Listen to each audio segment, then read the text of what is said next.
坑口體育館嘅室內兒童遊樂場，係啦。咁我哋今日咧就係做呢啲起呢啲膠紙積，係啦，呢啲膠紙積玻璃上面嗰啲。好啦，咁所以咧就今日順便咧就講下關於點樣起膠紙積啦。好啦，咁我哋開始教學啦。嗱，首先咧就搣咗面頭嗰浸膠紙先。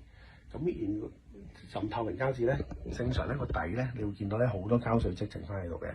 嗱，上邊由於時間關係咧，我哋搣咗，咁俾你睇下啦，會剩翻好多膠水積嘅。咁呢啲先係我哋要學點樣處理嘅地方嚟嘅。好啦，咁正常情況如果係一啲裝修單位啊，或者一啲裝修過程嘅地方唔係咁快要交場或者冇人住嘅地方咧，通常我哋係會用松節水咧去抹嘅。咁一抹咧就會甩晒㗎啦，其實咁同埋咧個成本又會平，因為松節水咧一般咧都可能20零30蚊咧就一大支㗎啦，咁我已經抹好多地方㗎啦，已經係啦，好咁，但係咧由於呢度係兒童遊樂場啦。松節水咧係會好大陣味，就算用少少都好啦，都好大陣味，同埋冇咁容易散嘅，係啦。咁所以亦都會有對小朋友咧有唔係咁好嘅影響啦。咁所以咧一般咧喺家居嘅有人住嘅情況啦，或者好似我哋做緊呢啲兒童遊樂場啦，或者係一啲兒童教學中心啊嗰啲咧，咁起呢積咧我哋咧就會有2個方案嘅。咁第一個方案，如果譬如面積少或者佢係容易清嘅咧，咁我哋咧就會用清水。就去刮走嗰啲膠水積，係啦。咁通常要用嘅工具咧就會係呢啲啦。首先咧要準備一塊濕布，係啦，要好濕嘅，係啦。當然你又滴住水咁樣，咁梗係滴到真係都係水啦。咁盡濕係啦，因為咧啲膠水積咧索咗水之後咧，佢就會溶噶啦，係啦。咁咧就會好容易刮啦。咁樣就會用刀片啦。咁呢一隻款式咧就最方便嘅，因為咧佢係好似即係方便係真係純粹係刮要嚟刮嘢嘅。咁呢隻咧，大家可以用呢個圖像咧去淘寶度 search 下，係啊，呢隻款式咁喺香港五金鋪咧係冇得買嘅，係啦。咁唔係冇得買，因為應該我好多幾十年前我喺度香港有得賣過一兩間有。跟住之後咧，自此之後跟住就揾唔到啦，賣完晒之後，咁通常咧就會係一隻手推嗰隻啦，咁樣咁喺五金鋪有得賣嘅，就係啲刀片專係刮玻璃嘅咁樣，或者刮啲積啊咁樣。咁呢一隻咧，淘寶可以買嘅，好平嘅啫，係啦，好似我唔記得咗，好似唔知幾蚊定係10幾蚊咁樣嘅啫嚇。咁但係呢一隻咧就好用好多，同埋好發力好多嘅。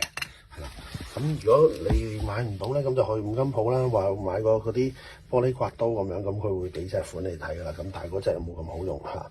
好啦，咁淨係濕布同埋呢隻刮刀片咁樣，咁就得噶啦嚇。咁如果你好少面積話特登要搞咁多嘢走去買呢個咧，你可以使用戒刀嗰塊刀片，係啦，你可以淨係攞住塊刀片嚇，或者係你攞住個戒刀，總之係用刀片刮佢都 OK 嘅，其實。好啦，嗱，點樣做咧？首先咧就用塊濕布濕一濕嗰啲膠水積先，因為呢啲膠水索咗啲水咧就會溶噶啦。好啦，跟住咧就用呢個刀片啦去刮啦。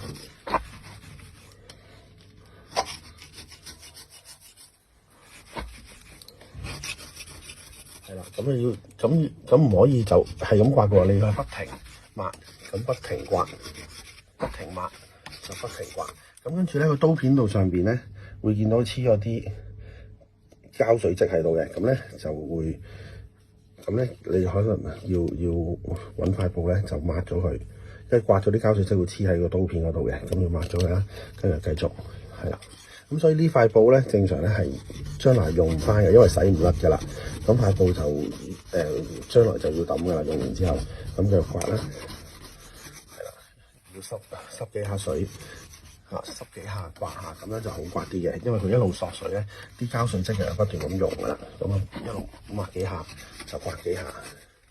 咁呢個有個好處咧，就係佢係因為用水啦，咁同埋淨係用刀片啦，咁所以咧係好容易就可以做到噶啦呢個動作。一般清潔姐姐咧都可以做到嘅，係啦，亦都係低成本啦，唔需要買啲咩特別嘅起積劑啊咁樣，係啦，就係咁樣啦。個人覺得咧用水抹其實最好嘅，係啦。咁但係咧，因為如果譬如量大或者你唔想咁嘥力啊嘥時間咧，其實咧佢可以去市面上咧買一啲咧專係清潔一啲氣漬嘅，就係咁你去五金鋪有得賣噶啦。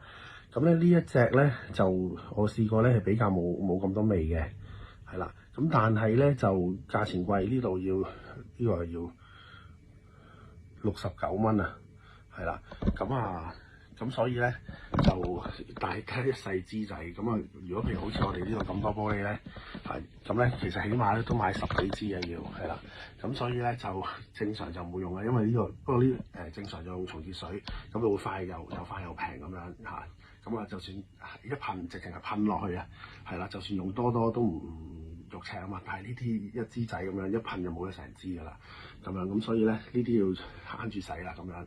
咁但係咧就呢一隻咧我試過咧就冇咁大陣味，咁所以喺啲室內兒童遊樂場咧都可以接受嘅嚇咁樣。咁所以咧大家可以自己諗下啦，究竟用清水去用刀片刮啊，定係用呢啲嘅玻璃膠水嘅氣漬劑，咁啊直接抹落去咁樣啦，大家可以試下啦。